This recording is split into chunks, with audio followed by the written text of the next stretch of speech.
At the office, Greg keeps making drawings instead of working. He has an image in his head of a beautiful place and a pretty woman, and they both feel very real. Greg's interrupted by a call from his daughter Emily, who first asks how he's dealing with his shoulder injury. After Greg confirms he's been taking his medication, Emily asks him to come to dinner to celebrate her graduation. However, Greg's relationship with his ex-wife isn't good and he's afraid he'll ruin the dinner. Instead, he offers to take Emily and her brother out the next day. Afterward, Greg calls the pharmacy to refill his prescription, but they tell him he's already exhausted all his refills.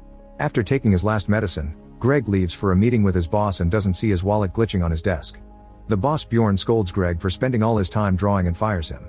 At first, Greg is in shock and doesn't know how to react, but when Bjorn touches his shoulder, he snaps and pushes him. Bjorn accidentally hits his head on the desk and instantly falls dead. A panicking Greg considers some options, but the bathroom is occupied and the emergency exit would trigger an alarm. He decides to hang the body on the window using the shirt sleeves and covers it with the curtain. When the secretary comes in, Greg tells her that Bjorn never showed up and leaves. At the bar, Greg asks for a strong drink and notices that Isabel is watching him. Suddenly she starts making a strange hand gesture at him and announces that he's real because he isn't affected by her powers. Greg is confused by this, so Isabel waves her arm to make some objects fall from the waiter's tray. She then mentions that he needs an alibi and points at his office building, where the body can be seen in the window. Isabel says she's going to help him because she feels responsible since she created this world. But first she needs Greg to get her necklace back from her ex-boyfriend. Since her ex is real, she can't use her powers on him. Greg doesn't understand, so Isabel explains that the people in the street and the bartender aren't real. She also knows Greg's name even though he didn't introduce himself, claiming she took it from his mind. Greg goes to the bathroom and finds the ex passed out on the floor. He takes the necklace from his hand and brings it to Isabel, who tells him that it contains special yellow crystals with the power to manipulate the fake world. When she hears that the guy was unconscious, she sends Greg back to get his wallet too. Then they use the money to buy alcohol and put the crystals in it before drinking it. Now Isabel announces that Greg is free. They use the new power together and push Bjorn's body through the window, making it look like he self-deleted. Greg runs to join the terrified crowd, but Isabel drags him away to avoid suspicion. She tells him he needs to lie low, so she takes him to an electronics store to force him to sell his phone. Greg looks at a picture of his family for the last time before handing it over. On TV, they're already talking about Bjorn's death. Afterward, Isabel takes Greg to the encampment where she lives with a bunch of homeless people. However, she says she isn't homeless, she just wants to live off the grid. Since she has electricity and water and he doesn't have many options, Greg agrees to hide there for a while. In the evening, they watch the news and learn that Bjorn's case has officially been closed as self-deletion, which means Greg is safe. He still feels guilty about the incident, so Isabel reminds him that Bjorn wasn't real. Since he's still unsure about that, she decides to teach him how to use his powers. She starts by putting a lighter in his hand and guides it to make him light some candles from afar. Greg does it successfully on his first try. Then Isabel puts the candles out with a wave of her hand and takes the lighter back. Now Greg tries with his bare hand and manages to light the candles again. During dinner, Greg shows Isabel the drawings of the fancy house and the beautiful woman. She points out that it's her, which means he's been drawing their real life outside of this world and he's her guy. They end up sharing a kiss. The next morning, Emily goes to see her brother Arthur. She wants him to help her find Greg and convince him to come to her graduation. However, Arthur refuses, saying he can't trust Greg anymore. He reminds his sister that Greg always has an injury to use as an excuse to avoid things and implies he's addicted to medicine, causing Emily to get upset and leave. Meanwhile, Isabel and Greg go rollerblading and have fun knocking people over by using their powers, even the elderly. Greg is hesitant at first, but Isabel teaches him that nothing matters because it's not real. Once everyone is down, they kiss in the middle of the ring. In the bathroom, they take more yellow crystals and end up getting naughty in a stall. On their way out, they steal clothes from the coat stand. Outside, they watch themselves getting arrested. Suddenly they're in the police cars and the people in the stolen coats are just two hobos. At the police station, they get their pictures taken, but they refuse to tell the cops their names. Soon they're released and they're still eager to have more fun. In the meantime, Emily is visiting all the local shelters to find her father. Moments later, Isabel asks Greg to wait for her at the restaurant. Then she goes to the corner where he steals a client from the local working ladies. Greg wants to order while he waits, but he doesn't have enough money to pay and Isabel is leaving in the client's car. At one of the tables, Arthur is hanging out with friends. He notices his father's terrible situation, but he doesn't approach him. Greg waits outside for a while and an employee takes pity on him, so he gives him some expired food. At that moment, Isabel comes back and they eat together. In the evening, Isabel visits Kendo to ask him to refill her necklace with yellow crystals. Greg waits outside and is approached by a dealer, who tries to sell him some illegal substances. When Greg turns him down, the dealer shows him his rear as an insult. At the same time, Emily is searching the neighborhood because Arthur told him what he saw. Eventually she finds Greg waiting for Isabel and tries to take him with her, worried about his current state of mind. Greg asks her to wait a little more and promises he'll go to her graduation, only for Emily to reveal she graduated 2 weeks ago. It seems Greg has lost track of time, but he still refuses to leave with his daughter. Defeated, Emily gives him her phone number and begs him to call her whenever he needs. After Emily leaves, Greg looks at the paper and realizes it's a picture of her graduation. Then Isabel comes back with more crystals and asks Greg to ignore Emily because she isn't real.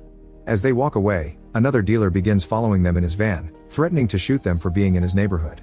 Greg consumes too many crystals and uses his power to crush the van, only to then throw up. The next morning Greg wakes up in Isabel's place. Since she isn't around, he picks up his things and leaves. On his way out, a hobo throws a beer can at him, and Greg starts drinking this early. He finds a pay phone and tries calling Emily, but he only gets her voicemail. When he goes back to the encampment, Isabel freaks out because he left and claims she left a note. She also says that all the crystals were stolen. Isabel notices Emily's picture in Greg's pocket and cries because she thinks Greg is choosing a fake person over her. Greg swears he didn't see his daughter and an argument ensues. As she freaks out again, Isabel reminds Greg that he's being seduced by a simulation and admits it feels like she's losing him. When Greg mentions they should stop hanging out, Isabel slaps him and claims that they're soulmates. Greg snaps, pointing out that he's seen no proof of her story. Desperate to make him stay, Isabel opens a safe and takes out some blue crystals that she got from Kendo. Supposedly the blue crystals can kick them out of the simulation, although it's all theoretical. They need to take 10 each and Isabel has less than that, but she thinks they can take the chance. Using a special device, Greg consumes the blue crystals and suddenly wakes up in a new place. Inside a mysterious room, Greg finds himself wearing fancy clothes and connected to a big machine that contains a bunch of brains. There are other people connected to the machine, including Isabel, who is also waking up and looking perfectly healthy. A worried technician checks on them while calling them doctors, so Isabel assures him they're fine and they ejected the brain box on purpose. The technician helps Greg disconnect from the machine and gives him some Gatorade for rehydration. Noticing Greg's confusion, Isabel explains that in the simulation, only the volunteers connected to the machine are real. All the other people they saw were FGP or fake generated person. Then the technician confirms that he was able to save their reincarnations in the cloud. When Greg looks at the computer, he notices that Emily is in the FGP category. Isabel brings Greg out of the research facility and he discovers this is a utopic world full of advanced technology. Some people send out holograms instead of their real bodies and Greg worries when another scientist shows to be wary of Isabel's research, but she swears it's fine. The couple goes for a walk to admire the beauty of this world and Greg wonders why he doesn't remember any of this. Isabel assures him that memory loss is natural after being connected for a while and his memories will come back soon. She points at a certain house saying it's their home and Greg realizes this is the landscape he's been drawing all along. While the couple spends a wonderful day together in this world, Emily desperately searches for her father in the other world to no avail. In the evening, Isabel worries because Greg's memory isn't back yet. She thinks it's her fault because she forced him to leave the simulation without the appropriate dosage. When she mentions that his memory may not come back, Greg says he doesn't care because he loves experiencing this place for the first time. He asks if it was always like this, so Isabel shares that this world used to be worse than the simulation because pollution killed people on the streets and poverty sank to a new level. 3 things helped make it better: synthetic biology, automation, and asteroid mining. Isabel then brings a machine called the Thought Visualizer, saying that he invented it. Anything you mention, the machine makes it appear on the screen instantly.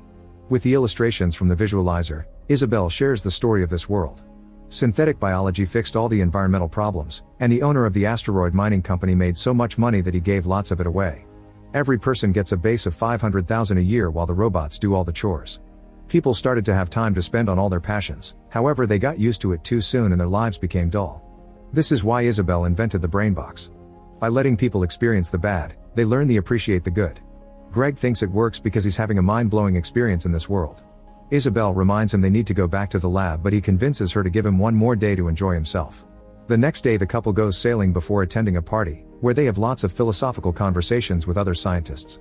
In the evening, a doctor waits until Greg is alone to tell him that there are rumors of problems with Isabel's research. Greg assures him it's fine, but the man asks him to keep an eye on things because this could affect Isabel's reputation. After the guy leaves, Isabel comes to ask Greg what they talked about. Greg tries to pretend it was nothing, but Isabel snaps, accusing him of treating her like an idiot. She thinks nobody believes in her and they're all laughing at her behind her back. To calm her down, Greg swears he does believe in her. The couple then leaves the party, unaware that an Emily hologram is looking at them.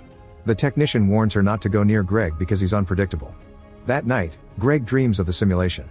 The next morning Isabel tells him that she wants to prove her experiment works and for that she needs more data, so they should get back in the box. Greg doesn't want to go back and tells her to publish what she has, which is already enough. She only agrees to do it after he says yes to being interviewed during the presentation. That night in a packed theater, Isabel presents her experiment with the name Bliss. She explains true bliss can only be achieved by understanding the contrast with the opposite state of mind. Greg is called to the stage and Isabel asks him a few questions. After he tells the crowd how great he feels, Isabel plays a video of his answers before entering the simulation, showing him to be bitter and frustrated. When she asks him if he's lacking anyone in his life now, Greg hesitates before seeing a hologram of Emily among the public. However, he still answers no.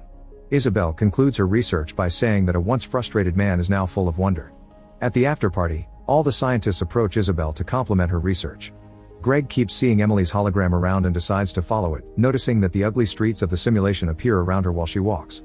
He asks her if she's really there and she says yes before reminding him of his name and his children, claiming his head is not on straight. She's been to her tents and brought back the necklace with the yellow crystals. Emily shares an anecdote from her childhood and Greg is happy to realize that he remembers it. His daughter asks him to choose between the two worlds. A few men argue as they try to get to Isabel and they get aggressive, causing a guy to fall on a glass table. Then a bunch of protesters enter the building, causing total chaos. The noise makes Greg turn around and Emily disappears. Seeing Isabel stuck in the crowd with no way to leave, Greg decides to take the yellow crystal and uses his power to push the people back. Afterward, the couple rushes out of the building only to discover more chaos and riots outside with lots of people getting violent. The holograms are showing the poverty from the simulation, so Isabel concludes that taking fewer blue crystals has caused them to come to the real world with the simulation still in their brains. They can only fix it by taking the right amount of blue crystals, but they don't exist in the real world. Their only choice is to connect again. The couple makes it to the lab, where power is failing and the technician warns them it may be dangerous. Isabel ignores him and connects herself and Greg to the machine. Soon they wake up in the encampment, where it's raining heavily. They go to the bar to look for Kendo and when the bartender tries to kick them out, Isabel uses her power to kill him. Then she approaches a group at the table and grabs a man's hair while demanding to know where Kendo is. Another guy takes out a knife, so Greg rushes to calm everyone down. While Isabel keeps on interrogating the group, Greg is shocked to see Bjorn outside. He runs to him and demands to know what really happened, so Bjorn gives him some change and calls security. Isabel has to drag Greg away and reminds him that Bjorn isn't real, he just was rebooted. Afterward, Isabel buys pepper spray from the working ladies and manages to get a client. When she enters the car, she uses the spray on his face and Greg uses the chance to drag the guy out. The man tries to defend himself but Greg brings him down with a punch. After stealing the man's wallet, the couple leaves in the car and finds a gun in the glove box. Moments later they arrive at Kendo's place and Isabel threatens to shoot him if he doesn't give them blue crystals. Kendo agrees to cooperate and reaches for his pocket, so Isabel shoots him down thinking he's going for his gun. However, he actually has crystals in his pocket. Isabel doesn't feel guilty because even though Kendo is real, this won't kill him in the real world. Greg freaks out, feeling like she's making up the rules as she goes along. Suddenly the cops burst into the building, so Greg and Isabel rush upstairs to the roof. They manage to escape by taking the fire escape and reaching the stolen car. Meanwhile, Emily goes to find Arthur to ask for his help because the police has called her with the latest news. When the couple reaches the encampment, they get the device ready, only to discover that the blue crystals aren't enough again. While the police appear on the bridge, Isabel concludes that one of them must go back and the other must be stuck there forever. Greg refuses to stay here, so she hands him the device, however he doesn't dare to leave her behind. Instead, he proposes a plan. Isabel can kill him so he'll wake up in the real world and she can join him by using the device. Isabel refuses to do so and admits she isn't sure Kendo is alive because it's the first time death has happened. As the police surround the encampment, the siblings arrive. Arthur doesn't follow Emily though, explaining he only came to support her and not their dad. Isabel has a breakdown and blames herself since she created this world, so Greg tells her that it's beautiful and he isn't leaving. Emily runs to the bridge and calls Greg, only to be dragged away by the police. Then Isabel looks at Emily's graduation picture and calls her beautiful.